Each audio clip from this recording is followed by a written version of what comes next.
Today we're going to be taking a look at Wyldheart. This is an upcoming dungeon crawler action RPG for 1 to 4 players inspired by Dungeons & Dragons tabletop games. Basically, it's like the third-person action version of going on a D&D adventure. This is a real dungeon diver, man. I like these kind of games. Just let me methodically move through a dungeon, get some surprises, some spooks, and collect some loot. Now, the game is currently in beta. It's quite early days, still has a ways to go before being ready for early access. Needs a ton of polish, needs more content, and loads of bug fixing. Dude, where the did the staff go? I literally transferred it and I don't see it in my inventory. This is what I'm talking about, chat. Where'd the staff go? Where's the staff? Oh, there it is. Now it shows up. Oh my God, the UI is so buggy. Things just don't show up. But that said, after playing for a few afternoons, there was enough here that I enjoyed that I wanted to make a video going over it, because I think some of you might be interested in this game as well. So let's start off with like a basic overview of what Wyldheart is. Now, when it comes into early access, the game will have at least one campaign made up of hundreds of tiles, about 250 the last update that I read. Each tile acts as like its own mini zone, and these will vary in size and consist of a number of possible locations. Wait, is this open world? No, it's hex-based. So every hex is its own space, you know? But it's a pretty small perimeter. You can kind of tell where the line is. So you see how I've got some really nice defined bushes right here, and then just beyond that, you can see the level of detail drop off pretty hard. That's not a loading thing, that's just the hex that I'm within. And then we go to an overworld map as we travel to adjacent hexes. You'll see open fields, farmlands, NPC villages, wooded forest, underground caves, and all sorts of different dungeons to dive through, which is really this game's bread and butter and the strongest selling point at the moment as far as I'm concerned. Oh heck yeah, I'm a fan of whatever these dudes are cooking. I know, dude, I'm already. Just the whole setup and the vibe of exploring the dungeon, the atmosphere and everything is really good. So you start off by making your character, then you begin a campaign, either solo or with up to 3 other players. And then it's time to start your adventure. This begins in the first tile, which places you inside of a dungeon. Once you have cleared this and find your way out, you're presented with the overland map. And from here, you head out in whatever direction you like, exploring the neighboring tiles, otherwise referred to as hexes. Each one of those, as mentioned, its own distinct location with various points of interest, quest NPCs, and things to discover. So you're going to explore around, collecting loot, fighting enemies, completing quests, leveling up, spending skill points, progressing your character, and making your way through the campaign one tile at a time.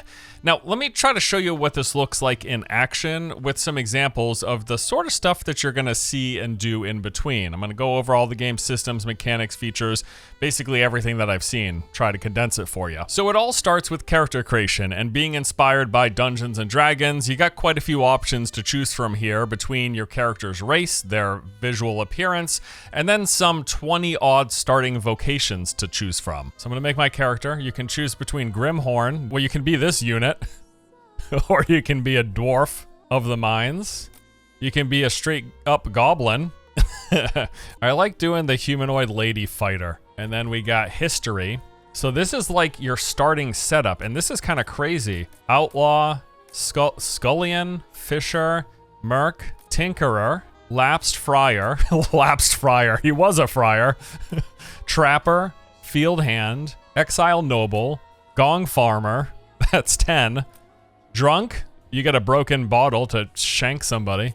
Miner, Butcher, Gardener, Baker, there's 15. Squire, Grave Robber, Drover. What's a Drover? I don't know, dude. What the hell do I want to start as? I don't know if any of these are stat influencing at all either. I have no idea. I don't think I'd mind having a big two-handed sword.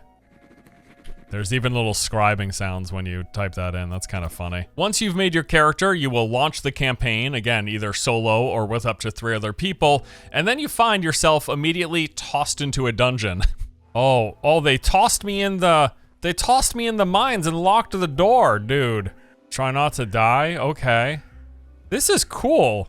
I'm already getting a super D&D vibes, like D&D campaign vibes. This is really cool. And man, this game really set a great first impression. It starts off with a bang because I feel like the dungeon exploration element of this game is one of the best things about it from what I've seen thus far. So you're moving around, going from room to room, fighting back an array of hostile enemies, collecting loot, trying to avoid traps, keeping an eye out for secrets, and taking on many dangerous bosses as well. While exploring the dungeons, you can expect a few things. There's going to be loads of combat, all the dungeons are teeming with enemies, a mix of like skeletons, zombies, slimes, and some other things thrown in there. Oh my god, the first bad guy, hello. What are you? You are a slime eater. Okay. Combat's feeling a little loose. Maybe I just need to get comfortable with feeling a little loose. What about in the further zoom? Slow-mo animations. Yeah, it's kind of slow, but this is clearly, from what I can tell anyways, a very stat-heavy game. So I'm wondering if attack speed is just part of that equation. The combat itself is pretty basic. You've got attacks, blocks, and dodges. Not a whole lot of complexity and interactions or contextual abilities here for combat itself, other than just trying different weapon setups. Oh, this guy's an archer too. Are you kidding me? Oh my god, dude. Okay, maybe I'm playing... Maybe the sneaky Khajiit from Skyrim makes a return. That is amazing damage. Take out half of his health in a single shot. What? And even the very first dungeon you begin with has multiple boss encounters, each of which are a little different. There's a cultist that casts a bunch of different abilities. What is that guy doing? What are you doing? Deranged cultist. What are you deranging at? Oh, I'm walking out of this. Whatever the f this is. It deals damage, it looks like. Alright, I'm just gonna slam away until she does her AoE. Then I'm gonna dodge out. Oh, she does the thing on the ground with that attack. Ah, I see.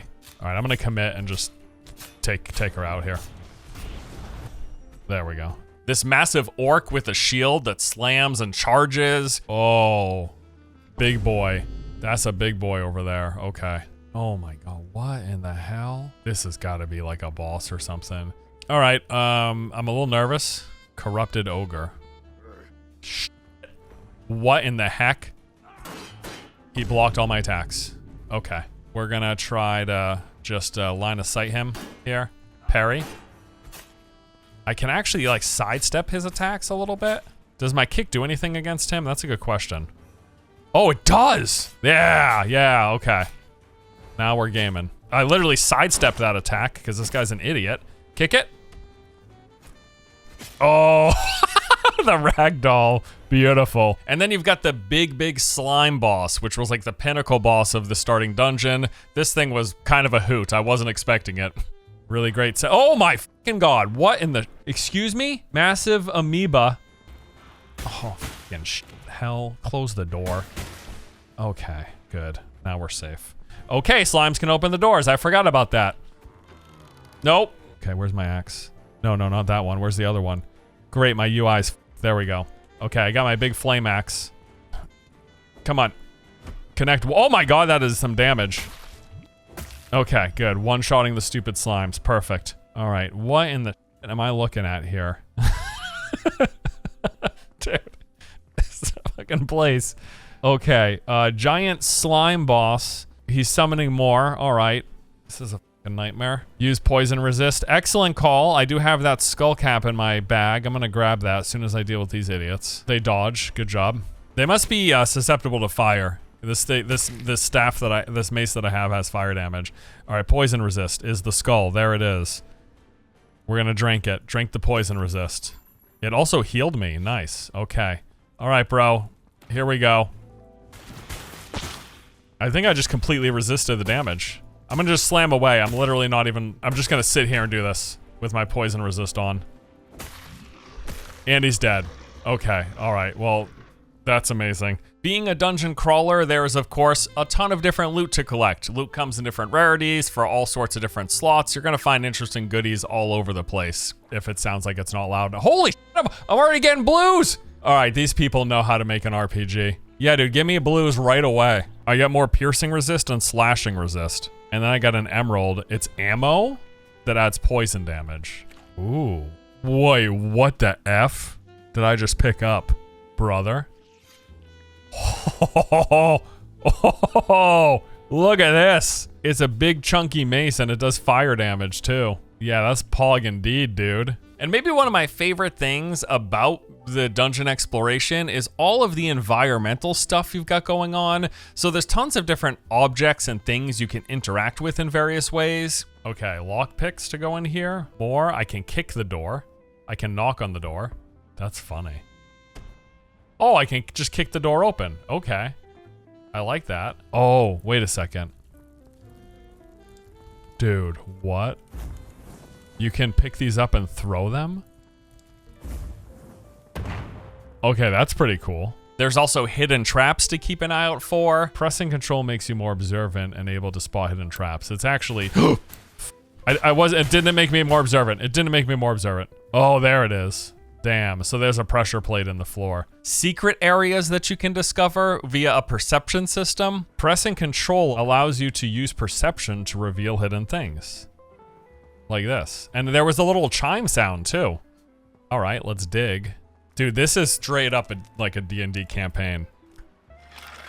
This is amazing. Remove the planks. What's down in here?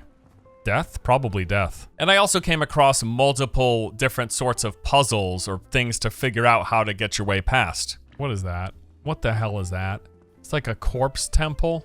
This effigy. Up ahead, 3 glowing structures of bone seem to be waiting for something to be placed in their grasp. Skulls, maybe? What do they want, chat? Green, blue, and yellow. Green. I think I got it.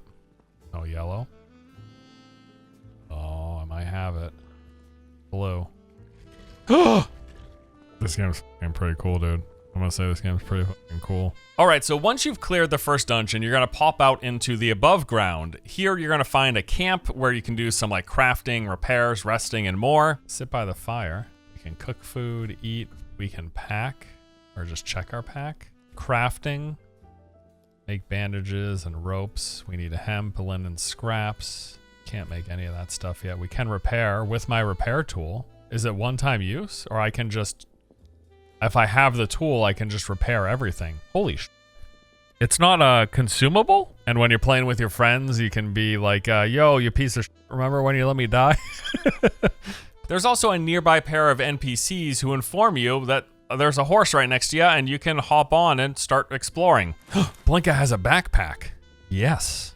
Let me put my valuables in there and then my extra loot. Doing so then brings you from your like open third-person play space into an overhead perspective of the overworld. It's like a bird-eyes view of the surrounding landscape, and that is all broken up into tiles, those hexes that I mentioned before, and every campaign is going to be around 250 to 300 individual hexes, each one of those their own little kind of consolidated location. All right, let's travel. So we're at the Soggy Ruins. So you start in one and then you just move direction. And what's happening here is a day-night cycle. We're progressing we're started in the morning, and as we do stuff, we'll progress through the time. Damn, this is kind of cool. I kind of want to go into the spooky woods. Can we go into the spooky woods? Okay, let me head this way then. Let me head this way to the open field. Look at me go. So from the starting dungeon tile, I moved in a direction. You kind of pick where you want to go. You get this little animation of your character hopping along like a tabletop figure from one spot to the next. Moving tiles actually passes time, and the game does have a day-night cycle as well as weather, both of which have an impact on things going on in the game. We'll get to some of that later. Now, I noticed a town off in the distance, so I kind of started moving in that direction, stopping at every tile just to see what was in it and what was around. And in the process, I came across mostly farmlands and fields in which I found there were some shacks and other buildings that had some loot and resources on the ground to pick up. Orange shack. Yo, where is this his shack? Literally just this?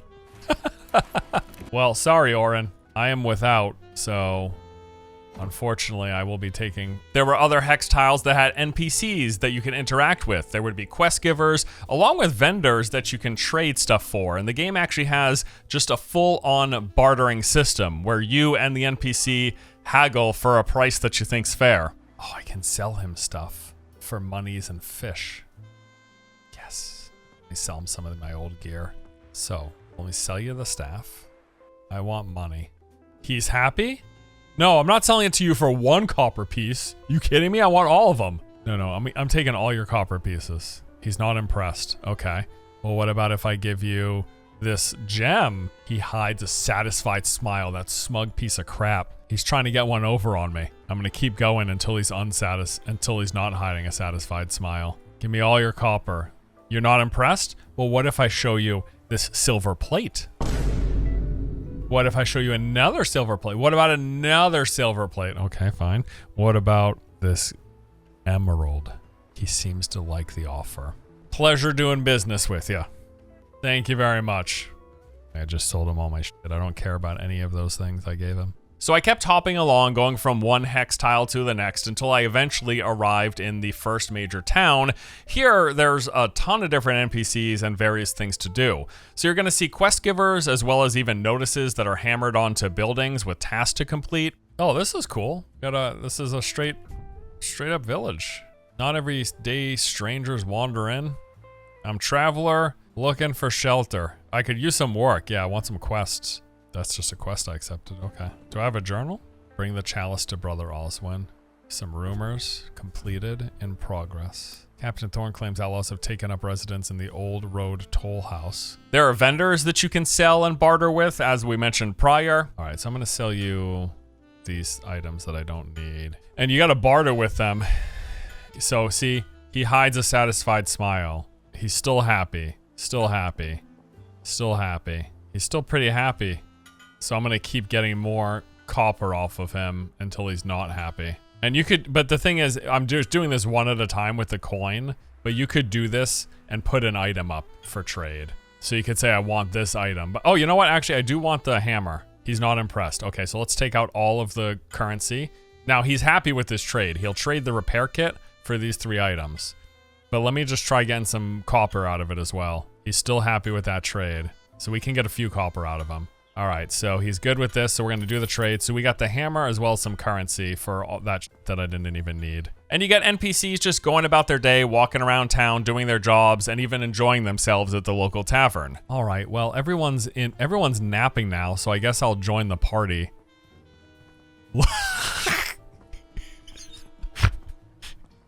What was my guy doing? Well, no, I want to see your little pirouette again, dude. There, oh, look at that. Wow, look at those moves. Look at those moves. Damn, my guy is feeling himself. He's having a he's having a wonderful time.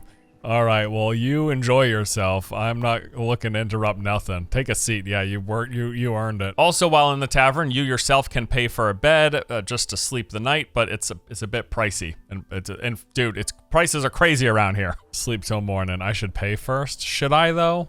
All right, who am I paying? Tavern keeper. Okay. Can I sleep? All right, I'd like to rent a room. Talk to Aelwyn. She'll find a bed for you and heal your wounds if you got them. Aelwyn, that's the lady that's upstairs. 100 gold?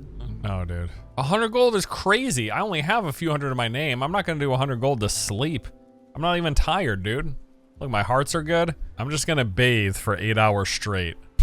until it's morning. After thoroughly exploring the town, picking up a quest, having a few laughs, and selling off my excess loot, I then headed back into the overworld to do some exploring, and this involved just once more going from hex tile to hex tile, going around the campaign map and checking out different stuff. So I went to different areas and I saw a few different things. There was this one zone that had a shepherd that was in need of help. He got injured, he was trying to protect his flock, asked me to help him as the wolves were coming, and so I did. A howl rises from the trees. They'll take you to, okay, I'll defend you. Are there enemies coming? Oh my God, battle music. Gotcha. My mace can set enemies on fire. I don't know if you could tell. It was kind of a faint animation, so I'm not sure if you saw it. But see right now, he's on fire. Oh my God, dude! All the sheep are dead. What the? God damn it, wolves! What's wrong with you? Are you sure? There's barely any embers. Yeah, it's a faint. It's a faint glow. But yeah, they get lit on fire when there's like a % chance or something. I'll try to tell you next time in case you miss it. I'll let you know. All right, is that it? Oh my God. There we go. Yeah. The faintest of glows.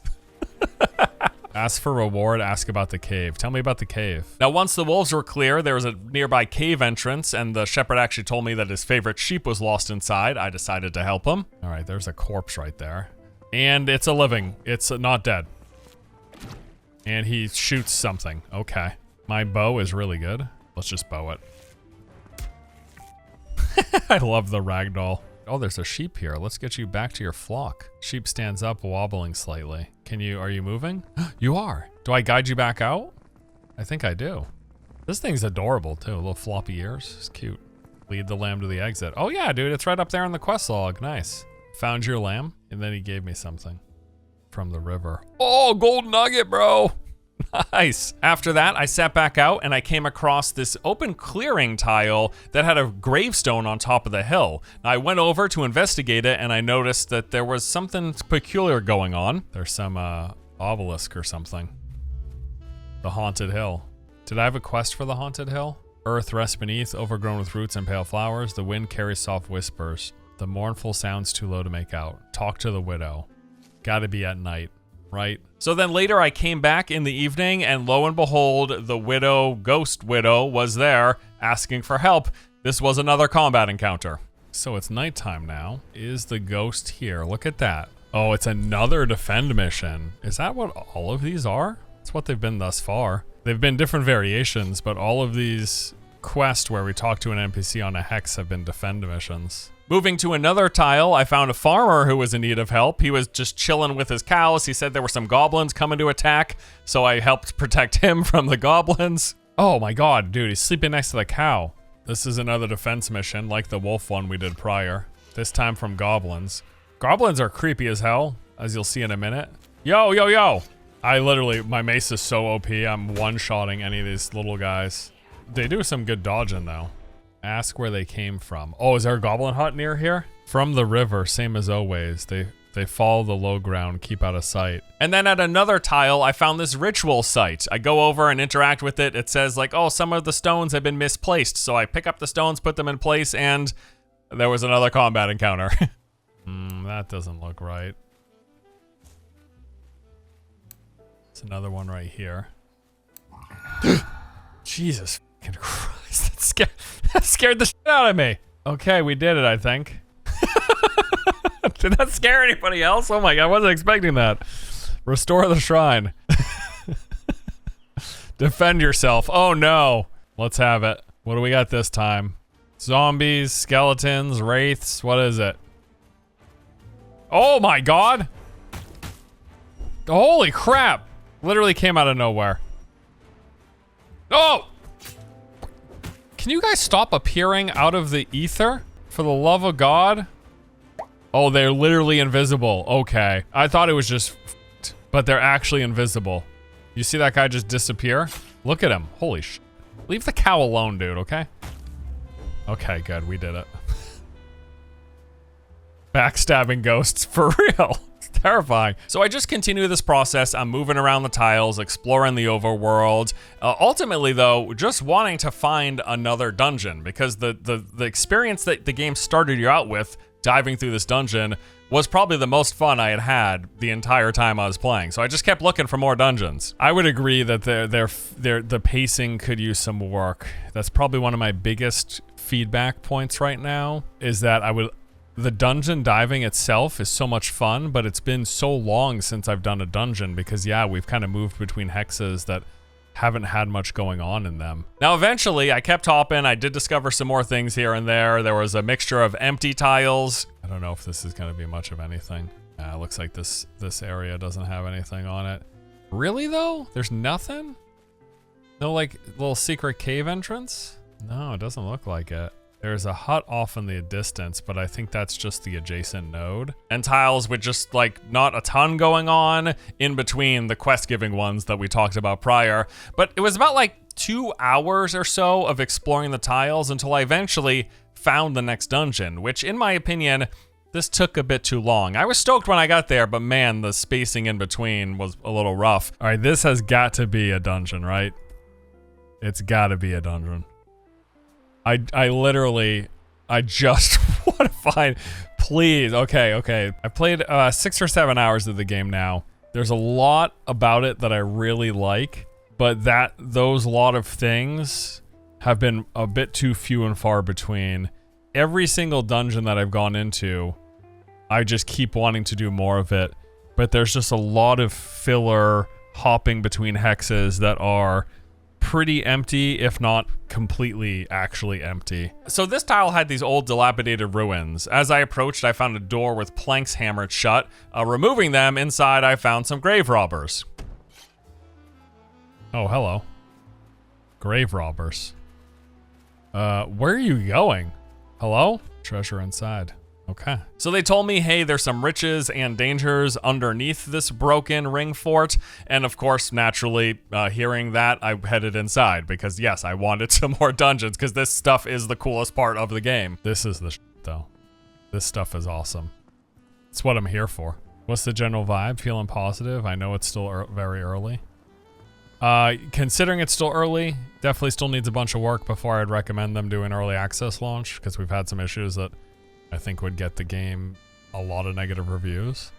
But the general vibe is I genuinely like it. I think they need to work on pacing. I think they need to up the frequency of getting into dungeons, things like this, because it's the coolest part of the game. But I've been streaming for 2 hours and this is the first real one of them we've come across. I want to see them more often because this is where the fun is.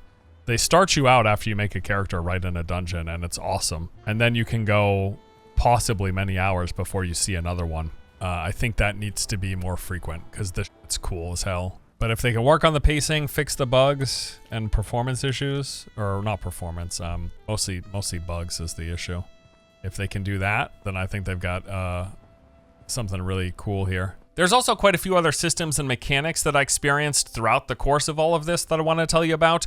So you do level up as you complete quests. You're going to gain experience, you level up, and then you get points to spend in one of the many different skill trees. What does progression look like? You level up, you get gear on your dungeon runs, you level up and you have 1, 2, 3, 4, 5, 6, 7, 8, 9, 10, 11, 12 skill trees you could work on. Every level gives you 3 skill points. But yeah, there's a lot of progression there with the skill trees, and then just, you know, gear that you find. But the game is very much so inundating you with gear, and you do not have the space to take it all. As you saw earlier, you also travel by horse. This horse has some storage you can hold stuff in besides your personal inventory. All right, so gonna put some stuff on the horsey.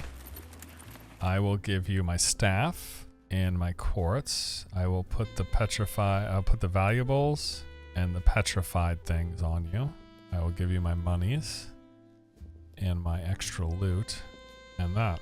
And I think that's good. They've got that full-on camping system, which you can do at any time on any tile. This lets you rest and do all sorts of other stuff. Okay, make camp. Let me try that. I was wondering if that has to do with saving or not. Okay, no. So it just makes a camp like the one that we saw when we came out of the dungeon and lets me do all these things. And then you can make camp and sleep till dawn. And camp is just what it is. They got a full-blown weather and day-night cycle like I mentioned, and this again has an actual impact on the game. You're gonna see the storms roll in and they will persist as you move from tile to tile. Oh, what? There's a storm rolling in. I need to take shelter. All right, let's go to town, Blinka. Come on, travel back to town. Here we go. I like that the storm persists as well. And also, interestingly enough, there's this whole hope system, which is tied directly to your character being alive or not. Oh, right here, dude, look at this, look at this. Hope. When running out of hope, you can permanently die. Spending a night at an inn or drinking your sorrows away will help. So when you get knocked unconscious in combat, you lose hope. Also, traveling at night can cause you to lose hope. So you could lose some of those hearts. But there are potions to restore hope. Sleeping restores hope. So while I was streaming my playthrough here, I did have a few questions from chat that I just wanted to include in the video because I thought they were worth bringing up. What's a loop look like in this game? So it is a D&D tabletop inspired adventure game where you're moving between hexes on a world map. It's broken up in a campaign. Each campaign is 30 hexes and each hex is its own individual space. Like this town is one hex. and then we're gonna move out of town to other hexes. So this town is 1 hex, but then I go onto the world map and we can see, I can only zoom out this far. Maybe someday we'll be able to zoom out further, but every adjacent square is a hex, and we travel to another hex, and that will be another location. And then let's just travel into the woods, because I bet you in the woods is some good stuff. So let's travel here, and then we're gonna make it, and hopefully we can go into those woods. I wanna see what we got for... And then every time you go to a new hex, you can choose to enter it, and some of them will let you camp. And then when you camp, you can rest, you can cook, you can craft, all that stuff. So here's here's an adjacent hex to that town, right? And then we got some stuff to explore within the hex. We've got these buildings, and sometimes they will be friendly, docile areas. You can go around looking for loot or what have you. Other times it'll be filled with enemies, wildlife, or goblins, or skeletons, or whatever. Sometimes you'll have NPC traders. Sometimes you'll have just someone's house that you can loot. I can knock on the door and be like, yo, you want to open up? They don't want to open up right now. Okay, we'll check some of the other doors. And also, I'm playing solo, but it's meant to be a party-focused RPG adventure as well, with groups of up to 4, so you could play with some of your mates, and you would be doing all this stuff together. The 3 of them would be walking around with you in this little area. Okay, so that's the basic high-level overview of the game and my playtime with it. Now I want to talk about some of my early thoughts, the things that I like, the feedback I have, and even some requests as well. So let's start off with the like, because overall, early impressions are generally quite positive. There's a lot that I really enjoy here. Top of the list has got to be the dungeons. No doubt this is the best thing in the game at the moment. The dungeon diving is just so cool and so much fun. There's so much interesting stuff to see in there, and this is what I love about the game currently. Also, even though it is grid-based instead of one big open world, they do render in the nearby hexes to be accurate to what they actually are. Like, if you go a hex over from the town and you look in that direction, you're gonna see the town. So this helps make it feel more immersive, even though it isn't a full open world. I like that they do have this, even though it isn't actually a full-on open world, that they do represent the background with where you came from, like, properly as well. You can even see the town off in the distance and the farmlands. And generally speaking, I just love the vibes, the lighting, the art style, the design of everything. Really cool look. It's just a nice space to be immersed in. And also, to that same point, it really does feel like a proper Dungeons and Dragons adventure, and that has been a lot of fun. I do have some feedback though. Near the top of the list has got to be the combat. It's just quite floaty, not a lot of impact, and this definitely needs some work. I'd like some more visceral sense to smacking things with my giant mace that just really isn't there at the moment. Beyond combat, my other game-related biggest point of feedback has got to be the pacing. I just, frankly, this just needs some work. It needs to be better paced. So what I'll say so far is I think the hex system is interesting, you know, with the D&D inspiration and all. It makes a lot of sense. You're moving your character across the world. I just felt like we spent a lot of time moving through basically empty hexes, and I would love more of them to more frequently have dungeons of any size, even if this is just a small dungeon. The dungeon exploration is the coolest shit in this game. The overworld is just kind of whatever. You know, it's an interesting sort of gimmick, but going in the dungeons and we've already seen so many little mysteries and puzzles to solve and cool boss fights and tons of interesting loot. Like, this is the fun stuff. So the more jam-packed of dungeons the game can be, the better as far as I'm concerned. And then this kind of goes without saying, but bugs. There's a lot of bugs, there's a lot of technical issues, and these need to be fixed. If the game were to release today in its current state, it would absolutely get slammed by negative Steam reviews. There's just been a lot of rough bugs. The UI is consistently buggy. It glitches out all the time. Things that are in my inventory just don't appear. I move stuff around, then they reappear. Dude, where the f did the staff go? I literally transferred it and I don't see it in my inventory. This is what I'm talking about, chat. Where'd the staff go? Where's the staff? Oh, there it is. Now it shows up. Oh my god, the UI is so buggy. Things just don't show up. Put it on the list of bug fixes. At one point, I did a huge trade with an NPC for hundreds of copper, so I gave him all this good stuff. He gave me hundreds of copper, or at least he agreed to it. I clicked trade. He took my stuff.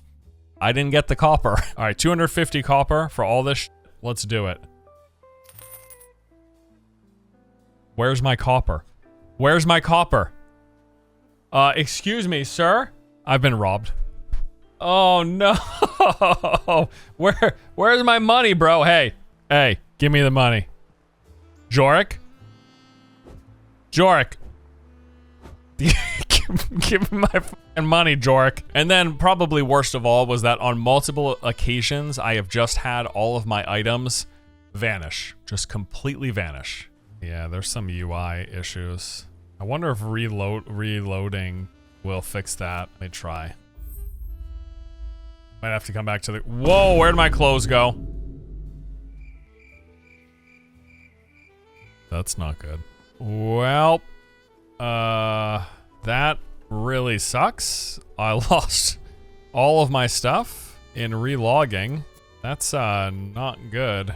Hopefully that gets fixed before the game releases. Damn. Now this was fixed like after a day. This happened. We sent in a bug report. The next day it was patched out and all of the items were back. So that's good. Day 2 of Wyldheart today. Shit was kind of broken, but it has been resolved. Or rather, items were not showing up in my inventory when I relogged. If you were here for yesterday's stream, it wasn't just me, it was happening to other beta testers, and they fixed it. So I got my items back. Here I am. Got my chunky two-handed mace. Everything was in my inventory. I've since sold and stuff. But my God, had that happened in like a released version of this game to the public, reviews would have been horrendous. So I'm glad they fixed that quickly, and I hope they keep on working on those bug fixes. And then also, I just have a few requests, things that I think would be nice additions or changes. You've got your horse that you can ride between hexes, but it's just a stationary thing that you interact with. It'd be nice if within the tiles, if you could ride it around. Yeah, I wish you could ride the horse with you. That would be a request. That's a whole thing, though. I understand that's kind of a big ask. Like adding the ability to ride and having mounting animations from currently them not having any of that. I understand that's a thing, but it would be cool if I could ride my horse into the points of interest in each hex and then dismount and go from there. Let's travel to the town. I also think the bartering system with NPCs is cool in theory, but kind of a bit of a nuisance at the moment, or tedious. I think one good medium would be if they had a barter meter for the NPC trading, because you can do it with anything, right? Like I can say, I want to trade you all of these and I want these boots. And he'll tell you, okay, does he think this is a good deal for him or a bad deal? There should be a meter. So everything you put on, it'll just bump that meter towards the satisfied range a little bit. And that way you could have a sense rather than having to do, you know, 1 copper at a time or something to see if you tip over into the satisfied versus the displeased. You know what I mean?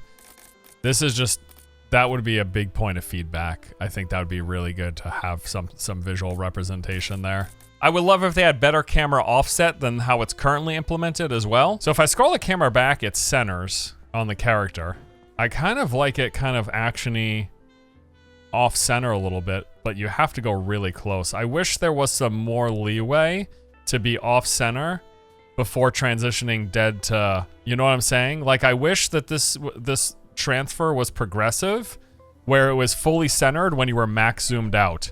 And as you got closer and closer, it got slowly more and more offset instead of just one hard transition from offset to centered after one camera pullback, you know? And also, maybe a minor thing, but I've got this big two-handed mace that breathes fire, but it doesn't act as a light source like a torch does. And I think that it probably should, and it would be really cool if it did.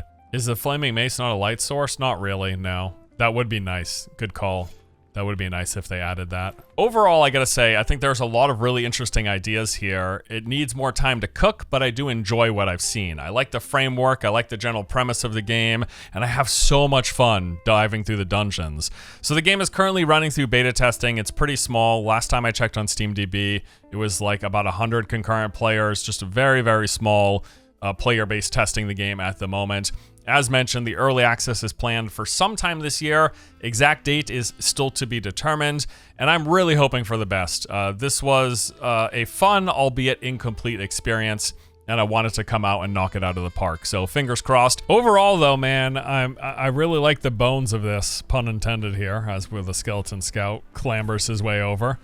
I really like the bones. I definitely think they still have a ways to go. I think it would be best that they wait for an early access release until they put in some more time. Squash the bugs, obviously, that goes without saying, but improve the pacing a bit and give me more of this. Because again, going through these dungeons is a really fun time.